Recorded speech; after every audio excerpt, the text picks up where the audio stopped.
لە دەستپێکی یاریەکانی هەفتەی سێمی خوڵیناوی باسکەی کوردستان هەردوو تیپی شاری هەولێر باسکەی ئەکاد و هێرش لە هۆڵیان ئەکاد ئەنکاوە بێگەیشتن. هەردوو تیپ لە دوو یاری سەرەتای خۆل تووشی شکست هاتبوون بە تامەزرۆیەوە بۆ یەکەم سەرکەوتن دەجەنگان.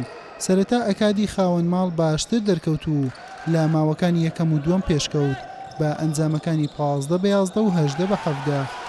بە پێچەوانەوە لە ماوەکانی سێم و چوارەم هێرشی میوان باڵادەستر بیندرا بە ئەنجامەکانی 13-9 و 18-17 پێشکەوت و ئەنجامی یاریەکە لە کۆتایی بە 59 خاڵ بۆ هەردوویانە بۆ یەکسانی.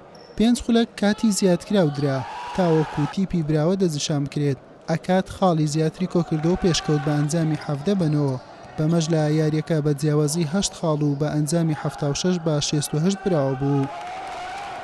یاریە توانایمان خۆمان منەظەمکەین. سوپاس بۆ مدەرب، سوپاس بۆ یانەی ئەکات کە توانیان هەموو شتە بۆمە بکەن. سوپاسێکی زۆر گەورە لە یاریزانان ئەوڕۆ گەمەکی شێرانەیان کرد کە ئیسباتیان کرد ئەوان گەنجنین، ئەوان لاعیبەکی سەرکەوتوو دەبن ئینشاڵڵا ئینشاڵڵا گەمەکانی دیکە سەرکەوتوو ببین. زۆر سوپاس بۆخوا.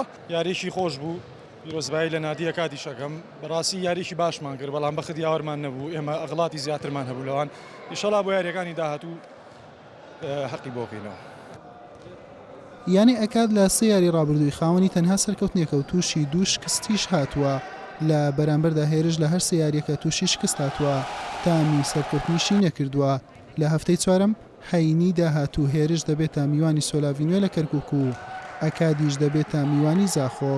حوسێن محەممەد، کەناڵی ئاسمانی پێیام، هەولێر.